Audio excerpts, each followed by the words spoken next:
Good morning student. आज का हमारा 11 नंबर का 11 नंबर का लेसन है वन महोत्सव। वन महोत्सव यह लेसन इस पाठ मतलब हमको पढ़ने के लिए क्यों है, इसका महत्व यहाँ पर दिया है। क्योंकि पेड़ के बिना हमारा जीवन व्यर्थ है। लंबी आयु हमको वन उपवन से ही मिलती है।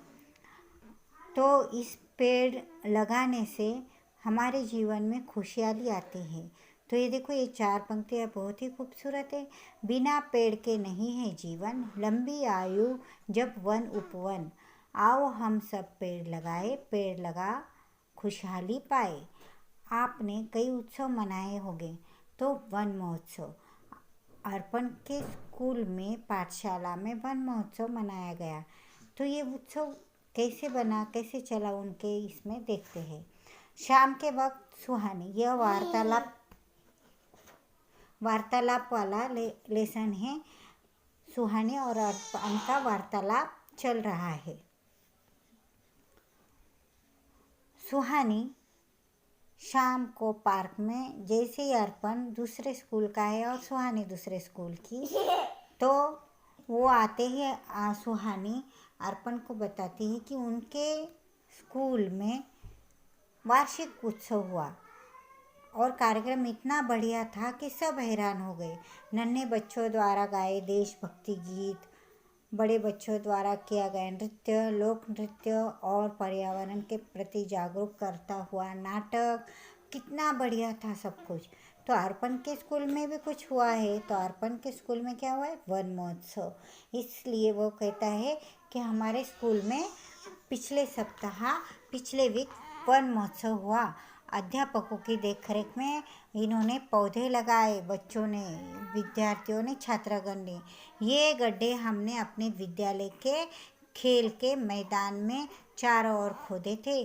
पास वाली नर्सरी मतलब जिस तरह हमारे स्कूल में एडमिशन लेते वक्त नर्सरी सबसे पहले रहती है, उसी तरह पेड़ों की भी नर्सरी रहती है। वहाँ पर छोटे छोटे बच्चे नहीं, छोटे छोटे पेड़ होते हैं। पेड़ों की पौध वहाँ से मंगवाई। सुहानी ने फिर उसे पूछा, गड्ढा खोदा, फिर उसमें पौधा लगाया? हाँ, हम सभी छात्र छात्राओं ने लगाया, अध्यापकों ने भी लगाए। सब ने अपने अपने नाम की पट्टिका भी लगाई, अपने नाम का लेबल भी उस हर एक पेड़ पर, जिसने जो पेड़ लगाया उस पर लगाई। सुहानी बोलती है कि मुख्य अतिथि कौन थे? अर्पण कहता है, हमारे प्रधानाचार्य ने वन विभाग के एक अधिकारी को आमंत्रित किया था, जिसने उन्हें बहुत अच्छी जानकारी बताई। तो अर्पण बताता है कि वन विभाग के अधिकारी ने उन्हें क्या क्या बताया। तो पेड़ पौधे धरती की सुंदरता बढ़ाते हैं।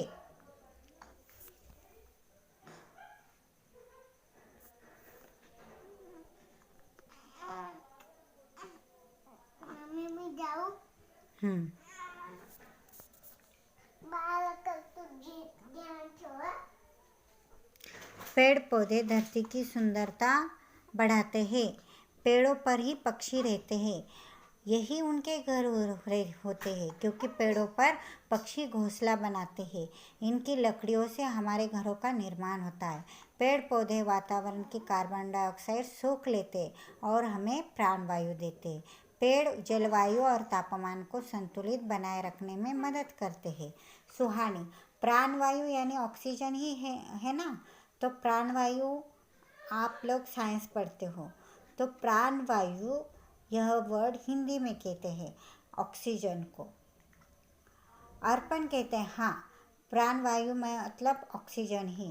और पेड़ क्या क्या करते हैं? तो मिट्टी की जड़ों को जकड़ कर रखते हैं। तेज वर्षा होने के कारण भूमि की ऊपरी परत मतलब भूमि की मिट्टी जो ऊपर वाली रहती, जो पेड़ों के लिए एकदम पोषक रहती है, वह उसका कटाव नहीं होता, मतलब वो बह नहीं जाती अगर पेड़ ज़्यादा हो तो। इससे भूमि की ऊपर वाली परत सुरक्षित बनी रहती है। पेड़ होंगे तो बारिश होगी और फसलें भी अच्छी होगी। इस तरह ढेर सारी बातें हमें वन विभाग के अधिकारी ने बताई थी। सुहानी ने कहा, इतने फायदे होने के बावजूद भी लोग पेड़ क्यों काटते हैं? तो अर्पण बोलता है, स्वार्थ और धन के लालच के कारण पेड़ों क्यों काटते हैं? तो उनके स्वार्थ के लिए और उनको धन कमाने के लालच में। पेड़ काटने वाले नुकसान की तरफ ये स्वार्थी और लालची लोग अनदेखा कर रहे हैं। पेड़ों को काटने से बीमारियां बढ़ रही है, धरती का तापमान बिगड़ रहा है, वर्षा नहीं हो रही, वर्षा के न होने से जीव जंतु मर रहे, जिससे धरती का जो समतोल है वह बिगड़ रहा है, समतोल हिल रहा है। सुहानी कहती है, बीमारियों का पेड़ों से क्या संबंध? अर्पण ने कहा, क्यों नहीं?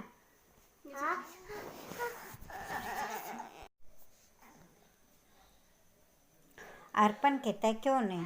क्या पेड़ों के बिना ऑक्सीजन मिलेगी?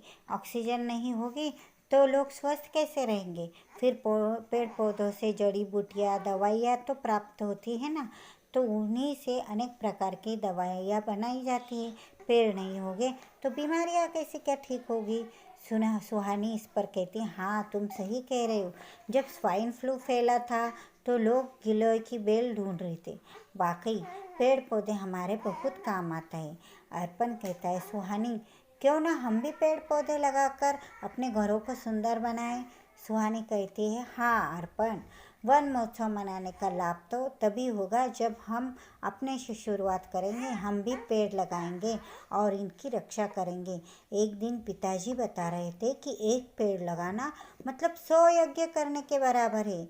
जिस तरह राजे महाराजों के ज़माने में वो यज्ञ किया करते थे और यज्ञ के वक्त सैकड़ों हजारों लोग खाना खाते थे, मतलब अन्न दान करने का पुण्य मिलता था। एक यज्ञ में अगर सैकड़ों लोग अन्न ग्रहण करते हैं तो 100 यज्ञ में कितने लोग अन्न ग्रहण करते होंगे देखो। मतलब उसके बराबर एक पेड़ लगाने से हमें पुण्य मिलता है। तो एक पेड़ लगाना मतलब 100 यज्ञ करने के बराबर है। अर्पण कहता है, हमारे मुख्य अतिथि ने भी यह बात कही थी। उन्होंने कहा था, अगर हम स्वस्थ रहना चाहते हैं और अपने घर, विद्यालय, सड़कों, मतलब पूरे हमारे देश, धरती को अगर सुंदर देखना चाहते हैं तो हमें एक एक पेड़ लगाना जरूरी है। वन महोत्सव की सफलता इसी में है। सुहानी, वाह अर्पण वाह, आज तो तुमसे बहुत अच्छी जानकारी मिली। मैं भी अपने सभी दोस्तों को इसके बारे में बताऊंगी। चलो अब घर पर चलते, माँ इंतज़ार करती होगी। इस तरह दोनों का वार्तालाप समाप्त होता है और वो घर चले जाते हैं। इस लेसन का मैं आपको बुक वर्क और क्वेश्चन आंसर के आंसर भेजूंगी।